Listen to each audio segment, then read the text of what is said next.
அன்பான அல்லாஹ்வின் நல்லடியார்களே, நம்முடைய இஸ்லாமிய புத்தாண்டிற்கு என்ன பெயர்? இஸ்லாமிய புத்தாண்டுக்கு என்ன பெயர்? ஹிஜ்ரி. நம்முடைய இஸ்லாமிய வருடங்களுக்கு பெயர் ஹிஜ்ரி. ஹிஜ்ரி, ஹிஜ்ரத் என்று சொன்னால் ஏதோ மற்ற மாதங்களை போன்று, மற்ற வருடங்களை போன்று, மற்ற சமயங்கள் அந்த வருஷம் மாதிரி இந்த வருடம் கிடையாது. இப்போ நமக்கு இஸ்லாமிய புத்தாண்டு, இஸ்லாமிய மாதங்களுடைய வழக்கம் அதன்படி நம்ம நாட்களை கணக்கு வைக்கிறது கிடையாது. காரணம், நம்ம இஸ்லாமிய நாளில் இல்லை. இருந்தாலும் நாம் அப்படிதான் இருக்கணும். ஆனால் நம்முடைய வலிமை அப்படி இல்லை. நம்ம ஈசவி ஆங்கிலேயர்களுடைய காலாண்டரை, அவர்களுடைய வருடத்துவ முறையை தான் நம்ம பின்பற்றி வரோம். இவர்களுடைய வருடத்திற்கெல்லாம் ஒரு பெயர், அதுக்கு ஒரு வரலாறு என்று ஒன்றும் கிடையாது. வருடத்தில் போய் என்ன சிறப்பு இருக்க போகுது, வருடம் வருஷம் வருது போகுது அப்படி என்று மற்ற எல்லா மாதத்தையும் நாம் நினைக்கலாம். ஆனால் இஸ்லாமிய மாதம், இஸ்லாத்தினுடைய வருடம் அப்படி கிடையாது. இந்த ஹிஜ்ரத்துக்கென்று மாபெரும் வரலாறு இருக்கின்றது. இது ஒரு மாபெரும் சகாப்தம், சஹாபாக்களினுடைய தியாகம். ஏதோ வாய் பேரளவிலே மற்ற நம்ம ஜனவரி 1ஆம் தேதி சொல்ற மாதிரி ஹாப்பி நியூ இயர் என்று சொல்லிவிட்டு போகக்கூடிய புத்தாண்டு அல்ல இது. ஏன் இதற்கு ஹிஜ்ரி என்று நம்முடைய சஹாபாக்கள், முன்னோர்கள் பெயர் வைத்தார்கள்? ஒவ்வொரு முஸ்லிமும் தெரிந்து கொள்ள வேண்டிய விஷயம். ஒவ்வொரு முஸ்லிமும் இதை கண்டிப்பாக தெரிஞ்சிருக்கணும். நம்ம எத்தனை பேருக்கு இது தெரியும்? அன்பிற்குரியவர்களே, ஹிஜ்ரி என்று முதலில் பெயர் வைத்தவர்கள் பெருமானார் ஸல்லல்லாஹு அலைஹி வஸல்லம் அவர்களுக்கு பிறகு இரண்டாவது கலீஃபாவாக இந்த உலகத்தையே இஸ்லாத்தின் சுவடிகளாக, இஸ்லாத்தை அதிகம் பரப்பியவர்களாக, இஸ்லாத்தினுடைய எல்லை விரிவுகளை விரிவுபடுத்திய சையதுனா உமர் இப்னுல் கத்தாப் ரலியல்லாஹு சுமார் 10 ஆண்டு காலம் இந்த உலகத்திலே பொன்னான இஸ்லாமிய ஆட்சியை தந்து பல்வேறு சாதனைகளை செய்தவர்கள். அவர்களுடைய மிக பெரும் சாதனைகளில் ஒன்று இஸ்லாமிய வருடத்திற்கு ஹிஜ்ரி என்று பெயர் அமைத்தது. அன்பிற்குரியவர்களே, கொஞ்சம் கவனம் வேணும். பெருமா மாதங்கள் அல்லாஹ்விடத்திலே 12. இது அல்லாஹ் உலகத்தை படைச்சதிலிருந்து அந்த வரலாறு, உலகத்தை படைச்சதிலிருந்து இந்த வரலாறு வந்துகிட்டு இருக்கு. ஆனா வருடம் என்று ஒண்ணு இல்லை. 12 மாதம், ஆனா வருடம் ஒண்ணு கிடையவே கிடையாது. அல்லாஹ் குர்ஆன்ல சொல்றான், இன்ன இத்தத ஷுஹூரி இந்தல்லாஹி இஸ்னா அஷ்ர ஷஹரன் ஃபீ கிதாபில்லாஹி யௌம ஹலகஸ் ஸமாவாதி வல் அர்த். இந்த வானம் பூமியை படைத்ததிலிருந்து அல்லாஹ்விடத்திலே மாதத்தினுடைய கணக்கு என்பது 12 என்று அல்லாஹ்வே சொல்லிவிட்டார். அப்ப 12 மாசம். இது காலம் காலமாக ஆதம் அலைஹிஸ்ஸலாம் முதல் வந்துகிட்டே இருக்கு. ஆனா இஸ்லாத்திற்கு என்று ஒரு தனி ஆண்டு என்று ஒன்று இல்லவே இல்லை. ஒவ்வொரு வருடமும் நடக்கக்கூடிய முக்கியமான நிகழ்வுகளை அந்த வருடத்துக்கு பெயரா வச்சு வந்தாங்க. அதுதான் வளமையா இருக்கு. அந்த ஊர்ல, அந்த நாட்டுல, அந்த நகரத்துல ஒரு பெரிய ஆள் இருக்கிறாரு, பெரிய மன்னர் இருக்கிறாருன்னா அவருடைய பிறந்த வருஷத்தை அந்த ஒரு அவருடைய காலம் வரைக்கும் அது வருடமா கணக்கெடுக்கப்பட்டுச்சு. இந்த மன்னர் பிறந்த வருஷத்துல இருந்து இந்த கணக்கு, இந்த மன்னருடைய வெற்றி, போருடைய வெற்றியிலிருந்து இந்த கணக்கு, அப்படியாக ஆமுல் ஃபீல் என்று வச்சிருந்தாங்க அரபியர்கள். ஆபிரகாம் காபாவை கைப்பற்றணும் என்று, மக்காவை கைப்பற்ற வேண்டும் என்று தன்னுடைய படைகளை திரட்டி வந்தபோது அபாபில் பறவையின் மூலமாக அல்லாஹ் தஆலா ஒரு சின்ன சிட்டுக்குருவி சைஸில் இருக்கக்கூடிய பறவையின் மூலமாக அந்த முழு யானை படையை அல்லாஹ் அழித்தானே. இப்போ இந்த வருடத்தை தான் வரலாறு கூறுகின்றது ஆமுல் ஃபீல், யானை ஆண்டு என்று கூறுகின்றது. ஆனால் இதற்கு ஒரு பிரத்யேக வரலாறு கிடையாது. அது ஆமுல் ஃபீல் அந்த வருஷத்தோடு முடிஞ்சிருச்சு. அப்ப தொடர்படியாக வரலாறு இருக்க வேண்டும், கணக்கு இருக்க வேண்டும். எந்த இடத்துல இருந்து நம்முடைய வாழ்க்கை வரலாறு துவங்குகின்றது? இது மாதிரி பல்வேறு கேள்விகள் உமர் ரலியல்லாஹு அன்ஹு காலத்துல தான் வருது. கொஞ்சம் நல்லா கவனிக்கணும். நீண்ட வரலாறு இது, ஒரு ஜும்மாலாம் சொல்ல முடியாது. ஒரு சில முக்கிய குறிப்புகளை மட்டும் நான் சொல்றேன். உமர் ரலியல்லாஹு ஆட்சி காலத்துல இஸ்லாம் மிகப்பெரிய ஒரு வரலாறு காணாத பரப்பளவை பெற்றுருச்சு. அவங்களுடைய யுக்தியாலும் அவர்களுடைய திறமையினாலும் இஸ்லாத்துக்கு பல நாடுகள் இணைக்கப்பட்டு விட்டது. அப்போ இங்க மதீனால இருந்து இவர்கள் ஒவ்வொரு நாட்டுக்குடைய ஒவ்வொரு எல்லையினுடைய கவர்னருக்கு கடிதம் எழுதி அனுப்புவார்கள், அரசாணை எழுதி அனுப்புவார்கள். இதுல வருஷமே இருக்காது. நான் சொல்றது உங்களுக்கு புரியுதா? இன்னைக்கு நம்ம ஒவ்வொரு விஷயத்தையும் கணக்கு வைக்கும் பொழுது வருஷத்தை தான் கணக்கு வைக்கிறோம். என் பிள்ளை இந்த வருஷத்துல பிறந்தான், அப்பதான் வயசு கணக்கு கரெக்டா வரும். வெறும் மாதத்தை மட்டும் வச்சு நம்ம என்ன பண்ண முடியும்? இந்த வருஷம் இந்த படிப்பு படிச்சு அந்த மாதிரி எல்லாத்துக்கும் ஆண்டு முக்கியமா நமக்கு இருக்கு. அப்போ ஆண்டே ஒன்று இல்லாத போது எப்படி இருக்கும்? அப்போ சையதுனா அபூ மூஸா அல்-அஷ்அரி ரலியல்லாஹு அன்ஹு மிகப்பெரிய ஒரு சஹாபி. இவங்க உமர் ரலியல்லாஹு அன்ஹு கடிதம் எழுதுகின்றார்கள். அமீருல் முஃமினீன் அவர்களே, உங்களுடைய கடிதங்கள் எங்களுக்கு வருகின்றது, ஆனால் அதில் வெறும் மாதம் தான் குறிப்பிடப்பட்டிருக்கின்றது, எந்த ஒரு வருடமும் குறிப்பிடப்படவில்லை.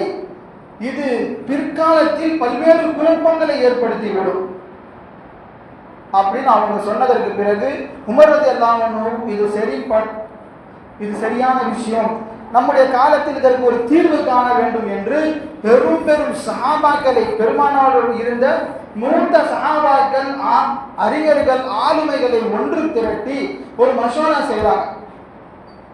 இஸ்லாத்துக்கு என்று ஒரு தனி ஆண்டை நாம் உருவாக்க வேண்டும். அப்போ கருத்து வருது, இஸ்லாமிய ஆண்டு எங்கிருந்து ஆரம்பிக்கலாம்?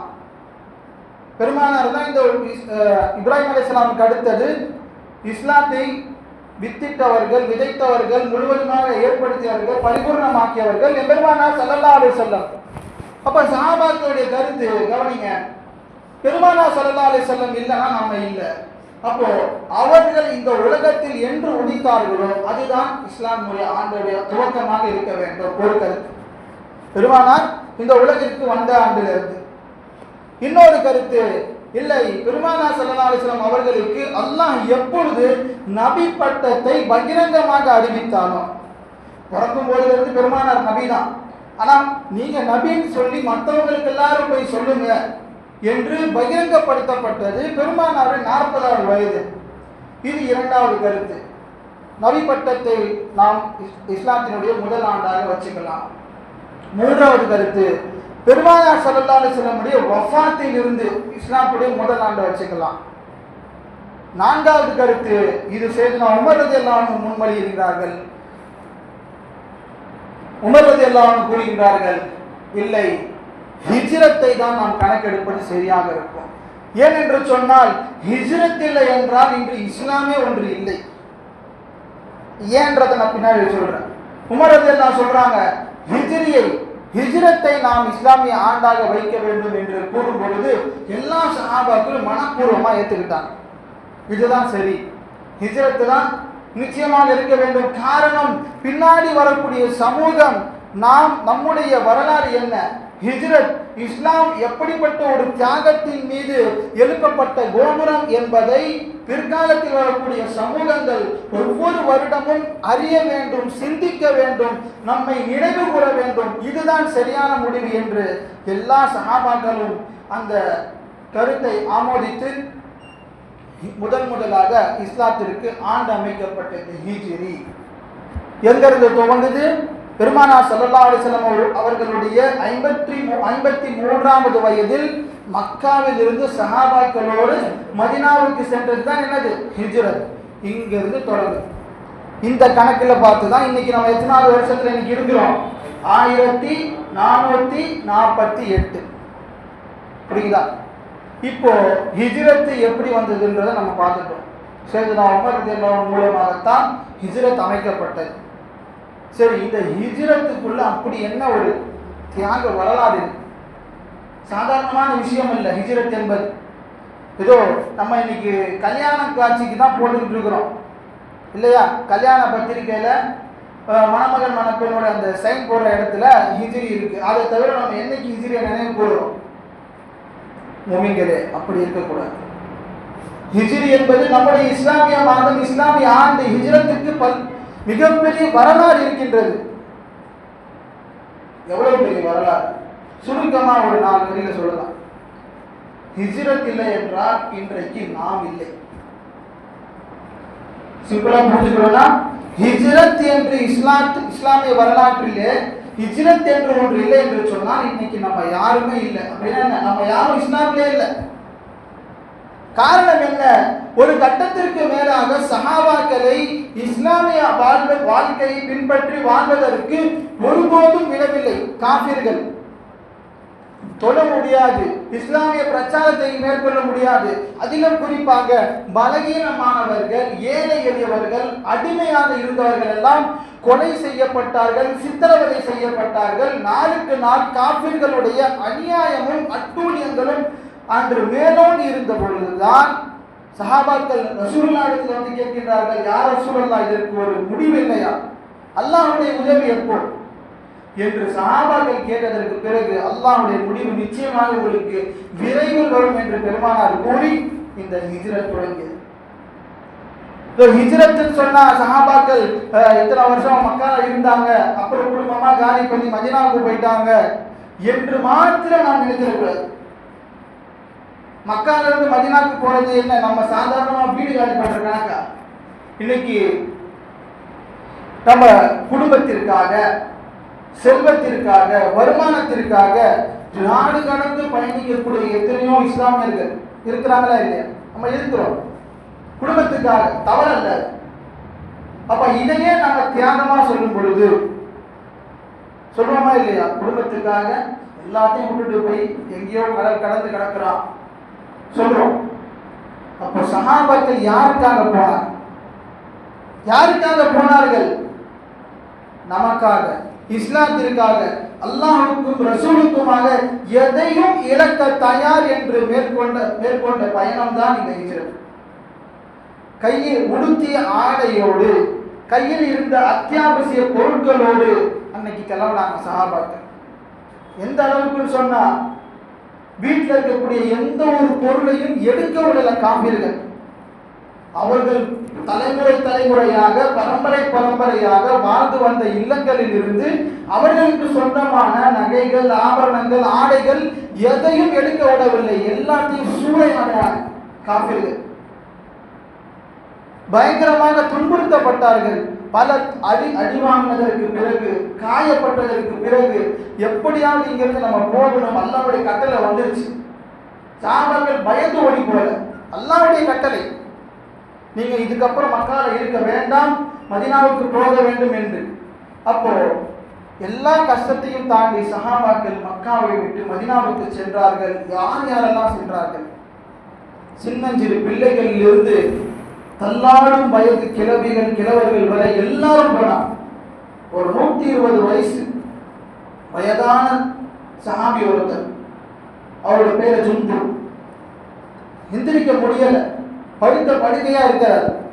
அல்லாஹ் தஆலா குர்ஆன்ல சொல்லிட்டான், பலகீனமானவர்களுக்கு ஹிஜ்ரத் கட்டாயம் அல்ல, அவர்கள் இந்த கட்டாயத்தினுடைய பயணத்தை அவர்கள் மேற்கொள்ள வேண்டிய அவசியம் இல்லை, அவர்களுக்கு நான் சலுகை அளித்து விட்டேன் என்று அல்லாஹ் சொல்லிட்டான். ஆனா இந்த சஹாபி கேட்க மாட்டேங்கிறாங்க. அல்லாஹ்வுடைய ரசூல் இல்லாத ஒரு ஊரில் நான் எப்படி இருப்பது? தன்னுடைய மக்களுக்கு கட்டளை இடுகின்றார்கள், என்னை சந்தூக்கில் பாடையில் வைத்தாவது நீங்கள் கொண்டு போய் அந்த மதீனாவை சேர்க்கணும், நான் இங்க இருக்க மாட்டேன் என்று சொன்னதற்கு பிறகு அவருடைய மக்கள் எல்லாம் அவரை பாடை சந்தூக்கில் வைத்து 4 முனையில பிடிச்சிக்கிட்டு தூக்கிட்டு போறாங்க. மக்காவுக்கும் மதீனாவுக்கும் வழியிலே அவங்களுக்கு வஃபாத். ஹிஜ்ரத் பயணத்தை மேற்கொண்டுட்டு இருக்கும் பொழுது வழியில் மக்காவுக்கும் மதீனாவுக்கும் மத்தியில வஃபாத். சஹாபாக்கள் எல்லாம் பேசுறாங்க, அல்லாஹ் இவ்வளவு தூரம் வந்துட்டாங்களே, இன்னும் கொஞ்சம் தூரம் மதீனாவுக்கு வந்திருந்தா ஹிஜ்ரத் செய்தவர்களுடைய முன்பின் எல்லா பாவங்களும் மன்னிக்கப்படும், அவருக்கு சொர்க்கம் நிச்சயம் என்று ரசூலுல்லாஹ் நமக்கு வாக்குறுதி அளித்தார்களே, அந்த நன்மை உங்களுக்கு கிடைக்காம போயிடுச்சு எல்லாம் புலம்புறாங்க. இப்ப பெருமானாருக்கு இந்த செய்தி போன பிறகு அல்லாஹ் வஹி அறிவிக்கின்றான். குர்ஆன் ஆயத் இறங்குகின்றது, உமையக்ருஜு மின் பைத்திஹி முஹாஜிரன் இலல்லாஹி வ ரசூல் ثم يدركه الموت فقد وقع اجره على الله. அல்லாஹ் சொல்றான், எவர் அல்லாஹ்விற்காக, தன்னுடைய ரசூலிற்காக எல்லாத்தையும் விட்டு உதறி தள்ளிவிட்டு தன்னுடைய வீட்டில் இருந்து ஹிஜ்ரத் பயணத்தை மேற்கொள்கின்றாரோ, அவர் வழியில் அவருக்கு மரணம் நேர்ந்தால் அவர் ஹிஜ்ரத் செய்திருந்தால் என்ன கூலி கிடைக்குமோ அந்த முழு கூலிக்கும் பொறுப்பாளன் அல்லாஹ் என்று அல்லாஹ் சொல்லிட்டான். அப்போ முதல் ஹிஜ்ரத் செய்யும் பொழுது வஃபாத்தாகி ஹிஜ்ரத்துடைய கூலியை பெற்றவர்கள் 120 வயது சஹாபி. கர்ப்பிணி பெண்கள் பெருமானாருடைய மகளார் அன்னை ஸைனப் ரலியல்லாஹு அன்ஹா அவர்கள், சையதுனா அபூபக்கர் ரலியல்லாஹு அன்ஹு அவர்களுடைய மகள் அஸ்மா ரலியல்லாஹு அன்ஹா எல்லாம் கர்ப்பிணிகள். இவர்கள் சும்மா இல்லை. இன்னைக்கு ஹஜ்ஜுக்கு போயிட்டு வந்தா உங்களுக்கு தெரியும், மக்கா டு மதீனா எத்தனை கிலோமீட்டர்னு சொல்லிட்டு கிட்டத்தட்ட ஒரு 500 வருமா? ஒரு 500 கிலோமீட்டர் பயணம் எதுவுமே இல்லாம போகும். எந்த ஒரு குதிரையும் கிடையாது, கால் நடந்தே போகும்.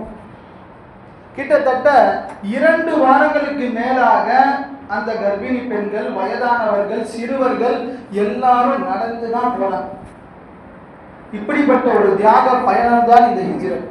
அதனால்தான் சையதுனா உமர் ரலியல்லாஹு சொன்னார்கள், இஸ்லாமிய ஆண்டு இந்த ஹிஜ்ரத் துவங்கியதிலிருந்து தான் துவங்க வேண்டும். எவ்வளவு தியாகங்கள் இந்த ஹிஜ்ரத்திலே. பெருமானார் ஸல்லல்லாஹு அலைஹி வஸல்லம் அவர்கள் ஹிஜ்ரத் செய்ய வேண்டும் என்று முடிவு செய்ததற்கு பிறகு கூட ஒரு தன்னிடம் உள்ள அமானிதமான பொறுப்புகளை முடிக்க வேண்டும். பாருங்க பெருமானார் எந்த அளவுக்கு நமக்கு கத்து தராங்க. இன்னைக்கு நம்ம ஏதாச்சும் ஒரு நிர்பந்த சூழ்நிலை இருக்கும் பொழுது மற்றவங்களுக்கு கொடுத்த வாக்கையோ அல்லது யாருக்காவது நம்ம கடன் பட்டு இருந்தாலோ அவர்களுக்கு நாம் சில அமானிதங்களை சில வாக்குறுதிகளை கொடுத்திருந்தாலோ நம்முடைய நிர்பந்தத்துக்காக அதை அப்படியே உதவி தள்ளிடுவோம். ஆனா பெருமானார் அப்படி செய்யல. ஹிஜ்ரத்துக்கு மேற்கொண்ட போதும் அலி ரலியல்லாஹு அன்ஹு கூப்பிட்டு சொல்றாங்க, எனக்கு இந்த ஊர்ல சில கடமைகள் இருக்கு, அமானித பொறுப்புகள் இருக்கு, அதை என் சார்பாக இருந்து நீ நிறைவேற்றி விட்டு ஹிஜ்ரத் செய்ய வேண்டும். பெருமானார் கிளம்பியதற்கு பிறகு சையதுனா அலி ரலியல்லாஹு அன்ஹு பெருமானாருடைய இல்லத்தில் படுத்து அந்த இரவு உறங்குகின்றார்கள். காஃபிர் எல்லாம் வீட்டை சுத்தி வளைச்சாச்சு. கோடைக்குள் பெருமானார் இருக்கின்றார்கள் என்ற எண்ணத்திலே கொலை செய்ய வாளை ஓங்கும் பொழுது சையதுனா அலி ரலியல்லாஹு அன்ஹு என்று தெரிந்ததற்கு பிறகு அவர்கள் கொலை செய்வதை நிறுத்திவிட்டு கடுமையாக அடித்தார்கள். இந்த நிகழ்வை அல்லாஹ் அரிசில பேசுறான். என்னுடைய நபிக்காக அலி செய்த தியாகத்தை பார்த்தீர்களா என்று அரிசில அல்லாஹ் தஆலா மலக்குமார்கள் கிட்ட பேசுகின்றார். ஹதீஸில் வருகின்றது. இப்படி பல்வேறு தியாகங்கள். சையதுனா அபூபக்கர் சித்தீக் ரலியல்லாஹு அன்ஹுடைய தியாகம், பெருமானாருக்காக வேண்டி எல்லாத்தையும் இழந்துவிட்டு பெருமானாருடைய ஹிரா குகையில் சௌர் குகையில் இருந்தார்கள். சௌர் குகையுடைய வரலாறு உங்களுக்கு தெரியும். காஃபிர்கள் எல்லாம் சுத்தி வளைச்சாச்சு. யாராவது ஒருத்தர் கீழே குனிஞ்சா பெருமானாரும் அபூபக்கர் ரலியல்லாஹு இருக்கிறது தெரிஞ்சிடும். இருக்கிற அத்தனை பேரும் வாளோட ரெடியா இருக்காங்க. ஏன்? பெருமானாரை கொண்டு வருபவர்களுக்கு, கொலை செய்பவர்களுக்கு 100 ஒட்டகம் பரிசு. யோசிச்சு பாருங்க, 100 ஒட்டகம் என்பது எவ்வளவு பெரிய சொத்து. அப்போ இந்த ஒட்டகைகளுக்காக வந்திருக்கக்கூடிய நரி கூட்டத்திற்கு மத்தியில் அன்றைக்கு சையதுனா அபூபக்கர் ரலியல்லாஹு அன்ஹு அவர்களும் பெருமானாரும் இருந்தார்கள். இதெல்லாம் இந்த ஹிஜ்ரத்துடைய தியாகத்திலே உள்ள பல்வேறு நிகழ்வுகள். இப்படி சொல்லிக்கொண்டே போகலாம். ஒரு ஜும்மால இந்த ஹிஜ்ரத்துடைய வரலாறு நம்மளால சொல்ல முடியாது. அப்போ நம்முடைய கடமை என்ன? ஹிஜ்ரத் என்பது வெறும் ஒரு புத்தாண்டு, ஹிஜ்ரத் என்பது இஸ்லாமிய ஆண்டு என்று மட்டும் நாம் சொல்லாமல், ஹிஜ்ரத் என்பது மிகப்பெரிய ஒரு வரலாறு. நம்முடைய சஹாபாக்களுடைய தியாகத்தில் முளைத்த இந்த இஸ்லாம் இவ்வளவு பெரிய ஹிஜ்ரத்துடைய பயணம் என்பது ஒன்று இருக்கின்றது என்பதை நாமும் அறிய வேண்டும், நமது பிள்ளைகளுக்கும் சொல்லிக் கொடுக்கணும். இன்ஷாஅல்லாஹ் செய்யலாமா? இறுதியாக இந்த முதல் மாதத்தை பற்றி ஒரு சில செய்திகள். முஹர்ரமுடைய மாதம். முஹர்ரமுடைய மாதம் என்றால் என்ன? பெருமானார் கூறுகின்றார்கள், முஹர்ரமுடைய மாதத்தை பற்றி ஒவ்வொரு முஸ்லிமும் தெரிந்திருக்க வேண்டிய ஒரு 3 விஷயங்கள். முதல் விஷயம் பெருமானார் சொல்றாங்க, அஃதலு ஷுஹூரி பஅத ரமதான் ஷஹ்ருல்லாஹில் முஹர்ரம். மாதங்களிலேயே ரமதானுக்கு பிறகு மிகவும் சிறந்த மாதம், 12 மாதங்களில் ரமதானுக்கு பிறகு மிகவும் சிறந்த மாதம் என்று சொன்னால் ஷஹ்ருல்லாஹில் முஹர்ரம், அல்லாஹ்வுடைய மாதமாகிய இந்த முஹர்ரம் என்று பெருமானார் சொல்றாங்க. அப்போ ரமதானுக்கு பிறகு மிகச்சிறந்த ஒரு மாதம் முஹர்ரமுடைய மாதமாக இருக்கு.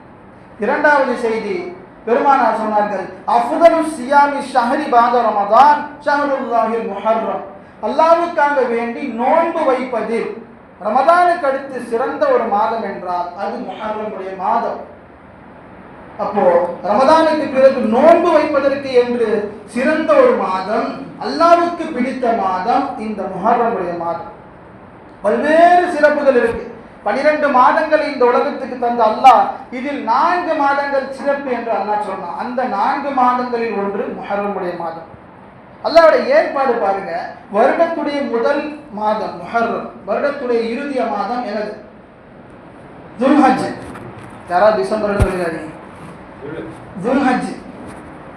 அப்போ முஹர்ரமுடைய 10வது நாள் ஆஷுரா என்று சொல்லப்படக்கூடிய மிகப்பெரிய ஒரு சிறந்த நாள். அன்றைக்கு நோன்பு வைக்க வேண்டும். நமக்கு ஒரு ஈது மாதிரி. சென்ற மூசா அலைஹிஸ்ஸலாம் அவர்களை கொடிய ஃபிரௌனிடம் இருந்தும் அவனுடைய கூட்டத்திடம் இருந்தும் அவர்களுடைய மூசா அலைஹிஸ்ஸலாமுடைய முஃமின்கள் கூட்டத்தை அல்லாஹ் பாதுகாத்த நாள். அதை அவர்கள் ஈதாக கொண்டாடினார்கள். அவர்களை விட மூசாவுக்கு கொண்டாட தகுதியானவர்கள் நாம் தான் என்று பெருமானார் கூறி மதீனாவுக்கு வந்தவுடனே எல்லா சஹாபாக்களையும் கூப்பிட்டு இந்த நாளை நாமும் கொண்டாட வேண்டும் என்று சொல்லி நோன்பை நமக்கு பெருமானார் ஸல்லல்லாஹு அலைஹி வஸல்லம் அவர்கள் கடமையாக்கினார்கள். அப்போ வருடத்துடைய முதல் வருஷமும் சிறப்பு, முதல் மாதமும் சிறப்பு, 10வது நாள் சிறப்பு. அதே மாதிரி வருடத்துடைய கடைசி மாதம் துல்ஹஜ் 10வது நாள் ஈதுல் அல்ஹா. அப்போ அல்லாஹ்வுடைய ஏற்பாடை பாருங்க. வருடம் ஆரம்பிக்கும் பொழுதும் அதை இபாதத்துகளால் நாம் அலங்கரிக்க வேண்டும். அந்த மாதத்தை சங்கை செய்ய வேண்டும். வருடம் முடிக்கும் பொழுதும் துல்ஹஜ் மாதத்தை இபாதத்துகளால் நாம் அலங்கரித்து அதை சிறப்பிக்க வேண்டும் என்பது எப்படி ஒரு ஏற்பாடு என்பதை நாம் பார்க்க வேண்டும். ஆக இந்த முஹர்ரமுடைய மாதத்தில் நமக்கு சில கடமைகள் இருக்கு. அதிகமாக சதகாக்களை செய்ய வேண்டும். அல்லாஹ்வுக்கு பிடிச்ச மாதம், அல்லாஹ்வுக்கு பிடித்தமான மாதத்தில் நாம் சதகாக்கள் செய்ய வேண்டும். நோன்பு கட்டாயமாக வரக்கூடிய பிறை 9, 10 அல்லது 10, 11 கட்டாயம் வைக்க வேண்டும். சுன்னத். ஒரு வருடத்தினுடைய சிறு பாவங்கள் இந்த நாளில் நோன்பு வைப்பவர்களுக்கு மன்னிப்பு. ஆனால் இந்த மாதம் முழுக்க, இந்த 10 நாட்கள் முழுக்க நோன்பு வைப்பதற்கு தகுதியான நாட்கள். ஆனால் நம்ம 10 நாள் வைக்கிறோமோ இல்லையோ, கட்டாயமாக பிறை 9, 10 இன்ஷா அல்லாஹ் வைக்கணும். வச்சிடலாமா? எல்லாம் வல்ல அல்லாஹ் ஜல்ல ஷானுஹு வ தஆலா இந்த ஹிஜ்ரி 1448 இந்த முதல் புத்தாண்டு வருடத்தை எல்லாம் வல்ல அல்லாஹ் ஜல்ல ஷானுஹு வ தஆலா முஃமின்களுக்கு கண்ணியம் நிறைந்த வருடமாகவும் எல்லா விதமான பாதுகாப்பையும் எல்லா விதமான குழப்பங்களில் இருந்து நமக்கு அல்லாஹ் தஆலா செழிப்பையும் நீடித்த ஆயுளையும் நசீபாக்கி தருவானாக. குறிப்பாக நல் அமல்களை கொண்டு இந்த மார்க்கத்தை அலங்கரித்து, இந்த மாதத்தை நல் அமல்களை கொண்டு அலங்கரித்து பாவமான காரியங்களை விட்டு மீண்டு கடந்த ஆண்டு செய்த பாவங்களை எண்ணி தௌபா செய்து அல்லாஹ்விடத்திலே பரிபூர்ணமான மக்ஃபிரத்தை பெறக்கூடிய நசீபை நம் அனைவர்களுக்கும் தந்தல் புரிவானாக. ஆமீன். வாஹிரு தஅவானா அல்ஹம்துலில்லாஹி ரப்பில் ஆலமீன். அஸ்ஸலாமு அலைக்கும் வரஹ்மத்துல்லாஹி வபரகாத்துஹு.